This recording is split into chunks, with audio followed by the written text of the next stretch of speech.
नमस्कार जय जगन्नाथ आशा करूँ बहुत भले थे। तो आज मु घरे शैली रे स्वादिष्ट पोटल तरकारी करने को जाऊँगी। तो सिंपल वे रे कम तेल मसला रे पोटल तरकारी बनैबी। तो वीडियो शेष पर्यंत देखूँ भल लगे लाइक एंड शेयर कमेंट गोटे करदे।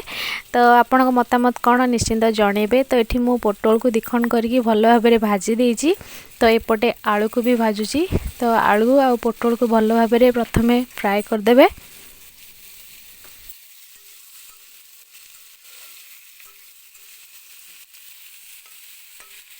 तो एपटे मु अदा रसुण पेस्ट नहीं जाइए। तो से मु स्वाद अनुसार लुण आ हलदी आ लंका गुंड पकईकी एबे ताकू टिके रखीदे 5 मिनिट पई।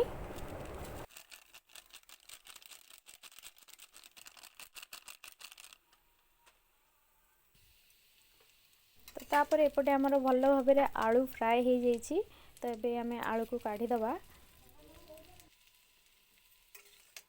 तो आलू को भल भाव में फ्राए कर सारापर आम तेल आउ टिके नहीं से गोलिक रखि लुण हलदी जो मसला को आम तादे पकईकी कषिदबा।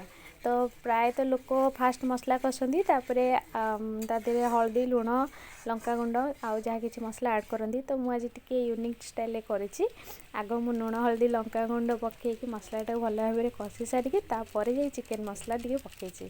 तो चिकेन मसला भी पकई सारापर आपको आउ थे टिके 5 मिनिट में भल भाव में कषिदबा जमी यार पूरा तेल छाड़ज। तो ये देखो ये बहुत भल भाव में कषि जाइए। तो प्रायतः जमती आम नॉर्मल चिकेन फिकेन भी एकाथरे सब जोगाड़ी के एकाथरे जमी बसई दो से टाइप भी यहाँ होगा। तो तापर रखि भाजिक रखि आलू आ पोटल को ताकू भल भाव में कषिदबा। कषि सारापर आपको आउ टे 5-10 मिनिट एपट सेपट करके स्मेल गला पर्यंत ताकू कषिबा।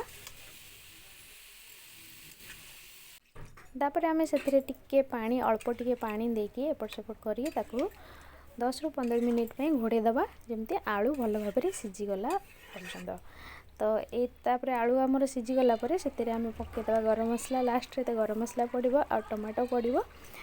टमाटो तो मुझे स्किप कर टमाटो पकईनी। तो ऑलमोस्ट तरकारी हो गला रेडी। तो आपको आम भात सहित भी खाईपर रुटी सहित खाईपर। तो आमर आज रुटी प्रिपरेसन हो राति। तो पोटल आलू तरकारीटा केमती लगिला आपण मैंने निश्चिंत जनइबे। रही जय जगन्नाथ। तो एमती तापर नुआ नुआ रेसिपी देखापी मो वीडियो को लाइक करूँ कमेंट करूँ एंड सब्सक्राइब बटन को निहाती दबाई दिंतु। तो रही सांग मैंने जय जगन्नाथ। देखा नेक्स्ट वीडियो रे। वीडियो भल लगी निश्चिंत सब्सक्राइब गोटे करदे।